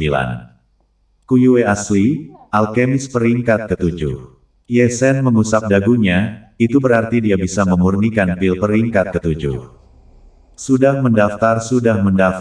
Saat Ye Sen merenung, pemuda berpakaian ungu itu sudah merangsek ke arah paviliun di sisi monumen batu. Bukan hanya dia, para alkemis yang hadir juga berebut untuk menjadi yang pertama. Bahkan mereka yang dipersenjatai dengan api binatang dan api bumi juga berlari untuk ikut bersenang-senang. Meskipun mereka tahu bahwa harapan mereka kecil dalam hal ini, mereka semua ingin mengambil kesempatan ini untuk melompati ikan mas. Ye Sen berada di antrean terakhir, dan perekrutan alkemis akan dilakukan 3 hari kemudian, tetapi ini hanya jika mereka mendaftar terlebih dahulu. Pernahkah Anda mendengar bahwa yang memimpin pemilihan alkemis kali ini adalah Pangeran ke-9 dari klan Kerajaan Burung Vermilion? Aku tidak tahu siapa yang mengatakan sesuatu. Pangeran ke-9, Ruo Tianxuan Yu. Keluarga Burung Vermilion hanya memiliki satu pangeran ke-9, siapa lagi kalau bukan Ruo Tianxuan Yu? Seseorang berkata, tapi sambil menghela nafas, tapi sayang sekali. Salah satu individu yang paling menjanjikan dari keluarga Burung Vermilion untuk melampaui leluhurnya telah menemui bencana, dan kemarin saya mendengar bahwa tingkat kultivasinya telah turun dari puncak surga semu ke tingkat ke-7 surga semu. Dengan kecepatan seperti ini, dalam waktu kurang dari 3 tahun, dia akan menjadi sampah tanpa kompromi. Ini semua takdir. Seseorang menghela nafas, menatap kembali ke masa itu. Ketika dia baru berusia 90 tahun, dia sangat dekat untuk mencapai alam raja.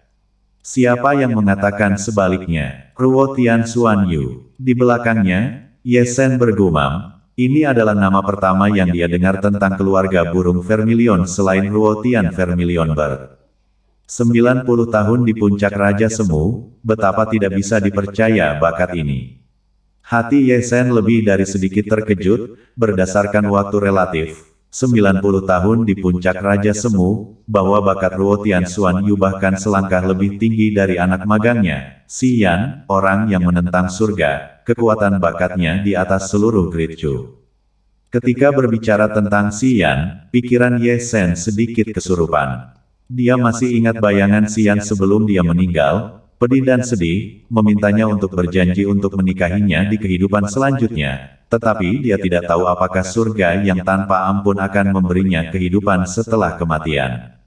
Setelah mengumpulkan pikirannya, Ye Sen berjalan ke loteng dan berhenti di depan sebuah kotak batu. Di sisi lain kotak batu, ada seorang lelaki tua kurus bertulang duduk di sisi lain kotak batu. Penampilannya cukup baik, tetapi wajahnya sangat dalam, dan ironisnya dia membiru sejak awal. Identitas pria ini tidak sederhana. Namanya Yue Zhen, dia adalah sesepuh paviliun pil spiritual di Yudu, dan dia juga murid dari Kuyue yang asli, jadi identitas ini saja yang membuatnya unik. Nyalakan apimu. Yue Zhen mengeluarkan suara samar.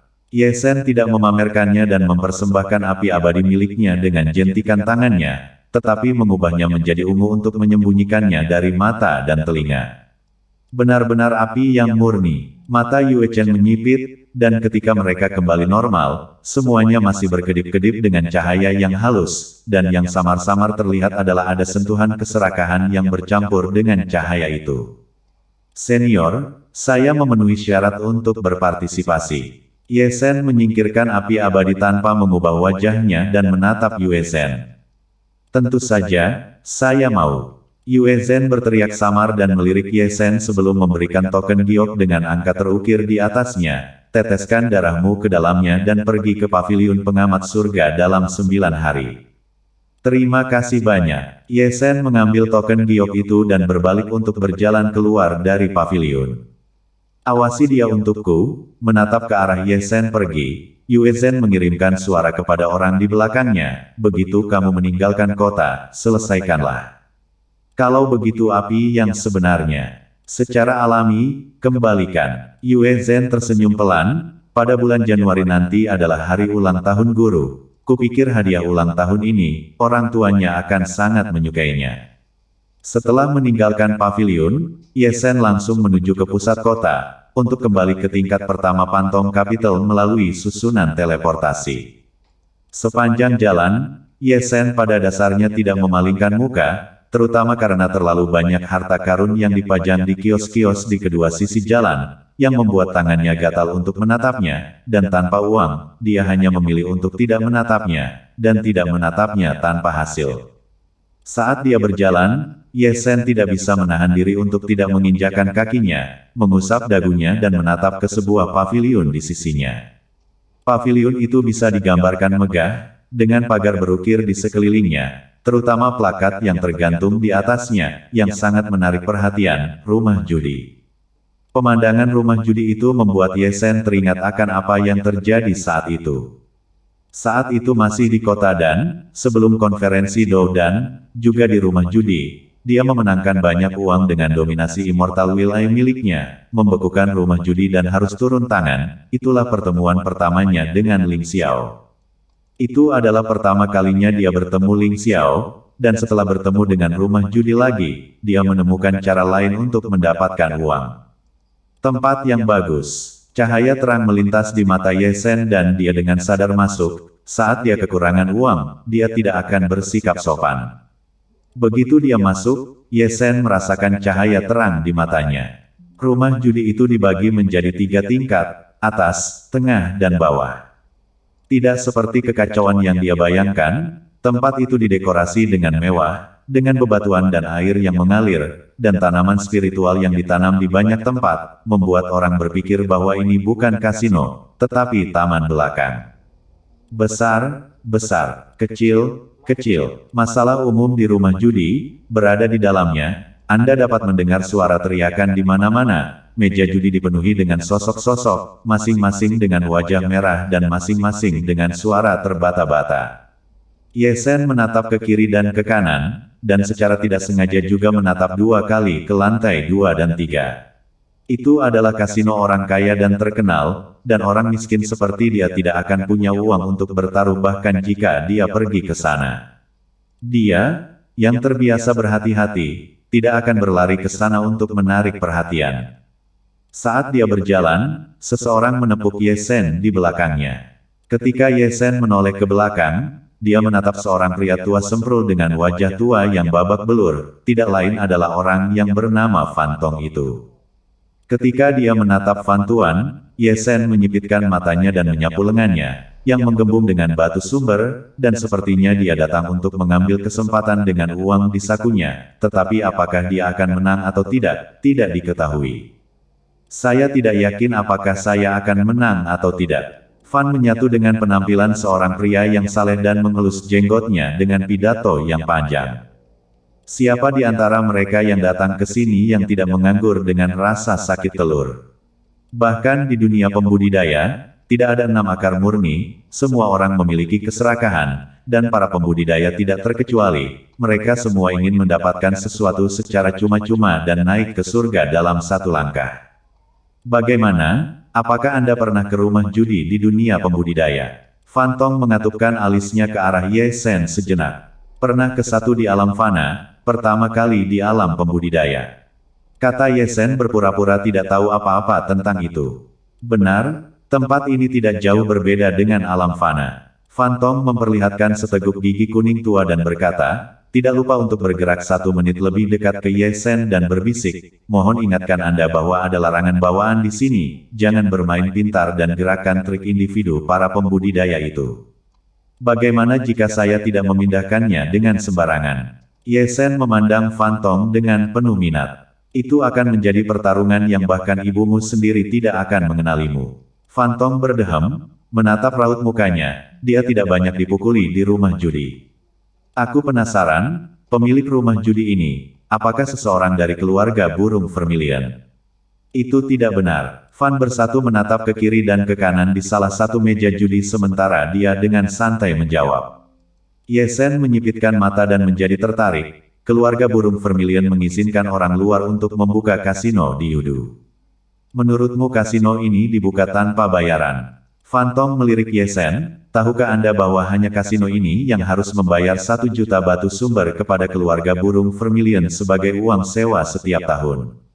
1 juta. Ye Shen menarik sudut mulutnya, pemilik rumah judi ini cukup kaya. Satu hal yang tidak kekurangan di dunia ini adalah orang kaya. Bagaimana dengan toko-toko di Yudu? Seperti pegadaian, restoran, dan kios, semuanya disewa oleh pembudidaya asing juga. 50-50, kurasa. 50% dari mereka dimiliki oleh keluarga burung vermilion, dan 50% sisanya akan disewakan sebagai toko, dan toko-toko itu juga seperti rumah judi ini, di mana sewanya dibayar setiap tahun. Hanya satu rumah judi yang harus membayar 1 juta batu sumber setiap tahun. Keluarga burung vermilion ini sepertinya sangat kaya. Ye Shen menghela nafas. Kamu tidak mengerti ini. Fan Tong mencubit kumisnya. Kamu harus tahu bahwa keluarga burung vermilion membangun kota ini. Formasi perlindungan dan batas-batas penjaga di sini semuanya membutuhkan batu sumber, dan orang-orang dari beberapa bintang purba datang ke sini sesekali untuk membuat masalah. Pada dasarnya keluarga burung vermilion telah membantu menyelesaikan masalah, jadi wajar jika menagih uang sewa setelah memberi Anda kehidupan yang stabil. Uang yang mereka hasilkan jauh lebih banyak daripada uang sewa yang mereka bayarkan, dan tidak ada satupun dari mereka yang geblek. Apa? Masih ada yang lari ke beberapa bintang kuno berikutnya untuk membuat masalah. Ye Shen terdiam sejenak. Bagaimana menurutmu? Fan Tuan berkata, beberapa bintang kuno lainnya, yang juga memiliki orang suci semu yang duduk di atasnya, juga tidak baik, masing-masing serakah, selalu berpikir untuk membagi-bagi bintang burung vermilion, tetapi berkali-kali mereka kembali dengan kekalahan. Saya harus mengatakan, burung kutu kupret tua vermilion itu masih merupakan pencegah yang hebat. Jadi bagaimana jika keluarga burung vermilion tidak ada tandingannya? Akankah para pembudidaya yang tinggal di ibu kota hantu juga bergabung dalam perang? Bukankah itu tidak masuk akal? Fan Tong melirik Ye Shen, apakah kamu belum membaca gulungan rahasia hukum Yudu? Tetapi setiap orang yang membeli rumah di Yudu adalah anggota masyarakat Yudu, dan ketika mereka menghadapi perang, mereka wajib mengangkat senjata untuk mempertahankan diri dari musuh asing. Aku benar-benar tidak tahu apa yang diajarkan oleh gurumu itu padamu. Apakah ada artikel tentang hukum Yudu ini? Ye Shen mengeluarkan gulungan rahasia hukum yang diberikan lelaki tua berambut putih itu kepadanya, dan hanya setelah membolak-baliknya dia menemukan bahwa memang ada ketentuan seperti itu. Jujur saja, kamu benar-benar burung yang baik. Saat Ye Shen membalik-balik gulungan rahasia, Fan Tong mengelus dagunya lagi dan menatap elang kecil itu dengan mata berbinar. Semakin menyukainya semakin dia menatapnya, semakin dia ingin membelinya. Ini adalah klausul penindasan yang mana? Ye Shen tidak bisa menahan senyum setelah membacanya. Itu juga bukan cara kerja penalaran. Fan Tong berkata, tanpa memberi, tidak ada imbalan. Tetap saja, keluarga burung vermilionlah yang telah memberi kami tempat untuk menetap. Anda mungkin bisa menatap Yudu sebagai keluarga besar. Kita semua bekerja sama untuk melindungi rumah kita. Keluarga burung vermilion masih bertindak adil. Ini adalah moto leluhur dari semua generasi. Dalam hal musuh asing, tidak pernah menjadi yang pertama mati. Jika memang begitu, itu juga benar. Di Yudu, selalu ingat satu hal, memberi dan menerima tidak pernah dihubungkan oleh sebab dan akibat. Keluarga burung vermilion memiliki buku jasa. Jika Anda memberikan kontribusi yang luar biasa saat bertahan melawan musuh asing, Anda akan diberi penghargaan dengan sangat murah hati. Terlalu banyak orang yang naik level sebagai hasilnya. Tentu saja, saat Anda menghadapi perang, Anda juga bisa menjadi ungu yang menyusut. Keluarga burung vermilion tidak akan memaksanya, tetapi buku jasa tidak akan memiliki goresan yang tebal pada Anda. Petik 2. Saya mulai memahami hukum bertahan hidup di sini. Ye Sen mengusap dagunya, tapi hanya ada kota terpencil seperti Yudu di seluruh bintang burung Vermilion. Apa kamu tidak takut dikepung? Ini adalah tabu besar bagi para prajurit. Kamu juga terlalu meremehkan bintang burung Vermilion. Phantom berteriak dengan santai, memang benar hanya ada satu kota di bintang burung Vermilion, tapi itu hanya di permukaan, berpusat di Yudu, ada 9 kota tersembunyi lainnya, yang semuanya memiliki pasukan pembudidaya yang ditempatkan di sana. Ada 9 kota dan kolam lainnya. Ye Sen membeku, bukan itu yang kamu katakan sebelumnya. Apa yang kamu tahu, termasuk 9 kota itu adalah Yudu yang lengkap. Mereka dipertahankan dengan formasi mantra yang sama, sederhananya, Yudu dan 9 kota itu satu. Itulah artinya. Ye Sen menggaruk kepalanya, sudah kubilang. Keluarga burung Vermilion tidak akan melakukan tabu besar militer. Ayo pergi, ayo bertaruh, di mana semua cocotmu itu, kakek aku akan membawamu memenangkan banyak uang, hari ini. Phantom sedikit tidak sabar dan langsung menarik Ye Sen ke meja judi. Ye Sen tidak keberatan, niatnya adalah datang dan mendapatkan uang. Keduanya tiba di meja judi satu demi satu, yang dipenuhi dengan orang-orang di 3 tingkat. Ketika mereka tiba, meja itu berwajah merah dan berleher merah. Semuanya adalah orang-orang dengan banyak waktu di tangan mereka. Semuanya ingin menjadi kaya dalam semalam. Mereka yang menang secara alami bahagia. Mereka yang kalah secara alami mengutuk. Masih mengocok dadu. Ye Sen melirik ke meja judi, yang sama dengan rumah judi Danceng. Lihat, meja judi ini memiliki sistem terlarang. Ini adalah batas kecil. Kekuatan ilahi para pembudidaya tidak dapat digunakan di sini.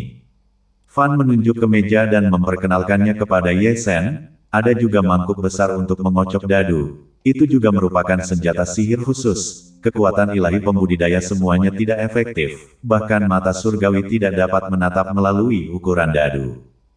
Tebakan kedua. Ye Sen tertawa. Sepertinya Phantom benar-benar memperlakukannya sebagai pemula. Dibandingkan dengan berjudi. Dia selusin jalan di depan Phantom. Mata roda Dewa 6 Dao adalah mata yang abadi. Bagaimana bisa dibandingkan dengan mata surgawi? Seperti yang diharapkan, Ye Sen membuka 6 mata roda abadi dan menatap titik-titik dadu dengan satu pandangan. Ada sesuatu yang terjadi. Sudut mulut Ye Sen terangkat dengan senyum ceria. Jika dia tahu bahwa ada rumah judi di Yudu, dia tidak perlu khawatir tentang uang. Dia akan datang 3 atau 5 kali sehari, dan dia akan memiliki segalanya. Bagaimana dengan 9 surga Yudu, semuanya? Ayo, bertaruh besar untuk membayar besar, bertaruh kecil untuk membayar kecil, beli untuk meninggalkan tangan, beli untuk meninggalkan tangan. Pria yang mengocok dadu adalah seorang pria kekar besar yang mengguncang mangkuk besar dan berteriak pada saat yang sama, suaranya sangat keras. 30 besar. Beberapa pembudidaya sudah bersemangat untuk mengajukan penawaran, dan ketika mereka selesai, mereka menatap mangkuk besar di tangan pria besar itu. Taruhan untuk yang besar, 50 batu sumber, saya bertaruh untuk yang kecil. Sekelompok kutu kupret malang, saya bertaruh 101. Kamu tidak lebih baik, kamu berani bertaruh 101. Mereka yang kalah mempertaruhkan seluruh kekayaannya, dan mereka bahkan lupa melirik pria itu setelah bertaruh, dan meja itu penuh dengan orang-orang yang bersemangat seperti ayam. Apakah Anda bertaruh atau tidak? Phantom melirik ke meja judi dan menatap Ye Sen lagi. Ayo kita lihat. Ye Sen tersenyum. Lihatlah ayam itu, datanglah untuk bertaruh. Dengarkan aku, bertaruh besar, kamu akan menang. Dengan wajah percaya diri, Fan bersatu dan membanting tumpukan batu sumber ke meja judi dengan gedebuk, menatap jumlahnya, setidaknya 50. Kalah bokongmu. Ye Sen tertawa di dalam hatinya, setelah menatap jumlah poinnya sejak lama, dia yakin itu kecil tidak besar. Dilanjut lagi nanti.